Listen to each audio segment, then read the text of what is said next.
संजय दत्त की 11 ऐसी बातें जो आपका दिल दहला देंगे। नंबर 1, संजय को कोकेन और हेरोइन की आदत कॉलेज के समय से ही पड़ गई थी।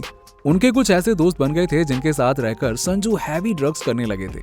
संजय ने एक इंटरव्यू में बताया कि उन्हें अपने ऊपर कोई कॉन्फिडेंस ही नहीं होता था और वो लड़कियों से बात तक नहीं कर पाते थे। तो कॉलेज के उनके दोस्तों ने कहा कि तुम ड्रग्स करोगे तो तुम ये सारी बातें भूल जाओगे और आसानी से लड़कियों से भी बात कर लोगे। बस इसी के चक्कर में आकर संजू भी ड्रग्स करने लगे और थोड़े ही वक्त में वो ड्रग्स एडिक्ट बन चुके थे।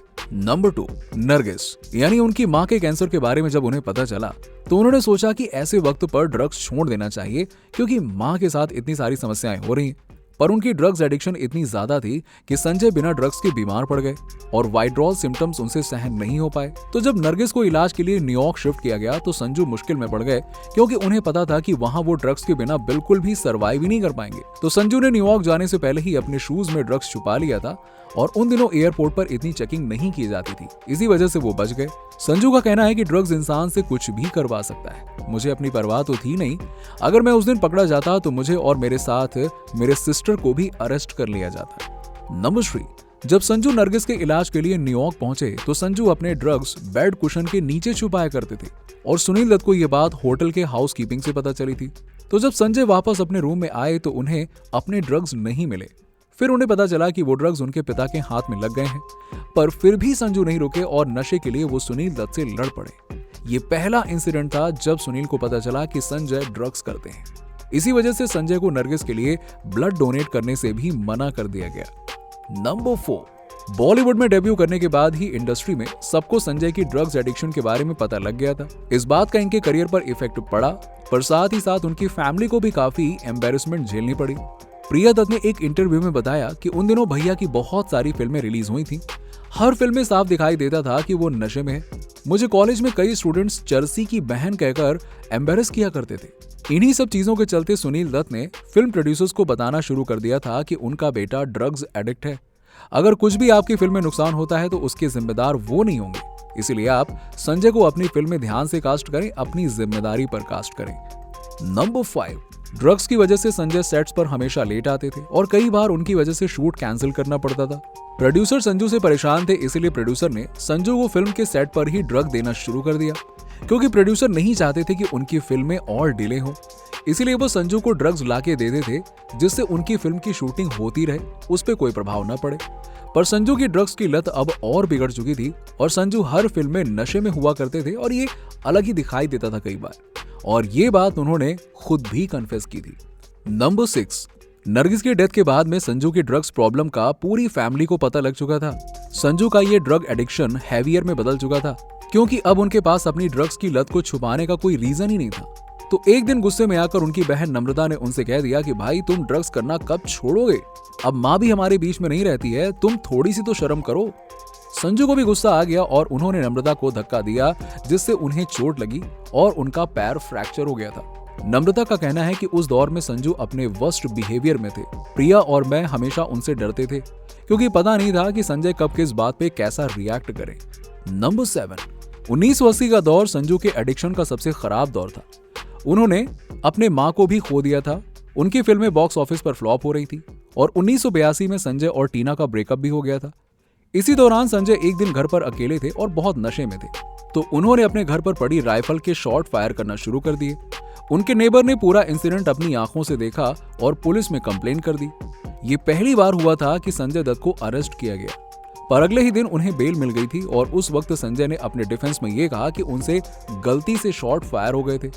पर कई सालों बाद संजय ड्रग्स छोड़ चुके थे, तो फिर उन्होंने कन्फेस किया कि उस रात वो बहुत गुस्से में थे और उनका ब्रेकअप उनसे सहा नहीं जा रहा था। इसीलिए नशे में धुत होकर मैंने अपने ही घर में गोलियां चलाना शुरू कर दी थी। नंबर 8, संजू जब भी घर में ड्रग्स करते थे तो हमेशा अपने आप को रूम में लॉक कर लेते थे।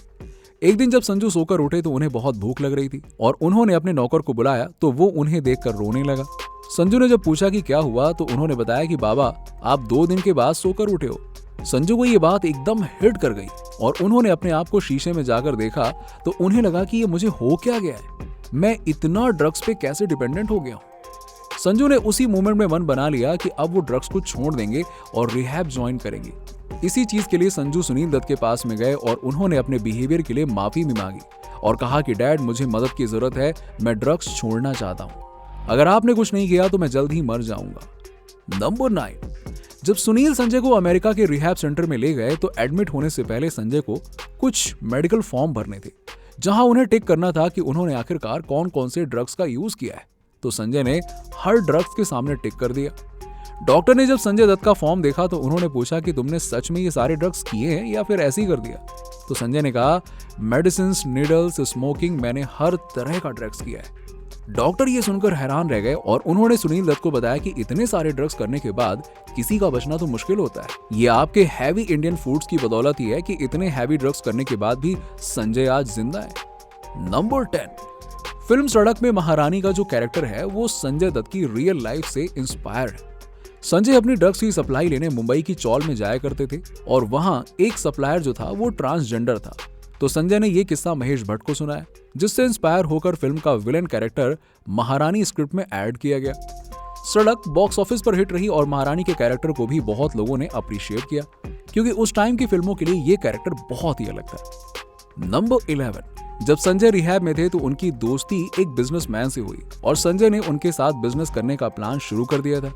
संजय ने मन बना लिया था कि ड्रग्स छोड़ने के बाद वो इंडिया वापस नहीं जाएंगे और अपने दोस्त के साथ टेक्सास में ही एक फार्मिंग का बिजनेस करेंगे। पर सुनील ने संजू से रिक्वेस्ट की कि तुम्हें एक बार इंडिया वापस आकर दोबारा फिल्मों में ट्राई करना चाहिए। तो संजय पिता की बात नहीं टाल पाए और वापस इंडिया आकर फिल्म्स करने लगे। 20 साल बाद संजू की मुलाकात दोबारा उसी दोस्त से हुई तो संजू को बताया उन्होंने कि आज वही कंपनी जो दोनों ने साथ में मिलकर शुरू करने का प्लान बनाया था वो $500 मिलियन की वैल्यू रखती है, जिसके एक टाइम पर संजय पार्टनर बनने वाले थे। संजू भी ये अमाउंट सुनकर हैरान रह गए, पर तब तक संजू बॉलीवुड में एक सुपरस्टार बन चुके थे। संजू का कहना है कि there is no better high than life. उन्हें अपनी जिंदगी और फैमिली सबसे ज्यादा प्यारी है। इस बात का रियलाइजेशन उन्हें ड्रग्स छोड़ने के बाद हुआ और वो आज भी यंगस्टर्स को यही एडवाइस देते हैं कि जो गलती मैंने की है तुम मत करना। ड्रग्स आपको कुछ पल की खुशी देता है, पर साथ ही साथ आपकी और आपके चाहने वालों की जिंदगी खराब कर देता है।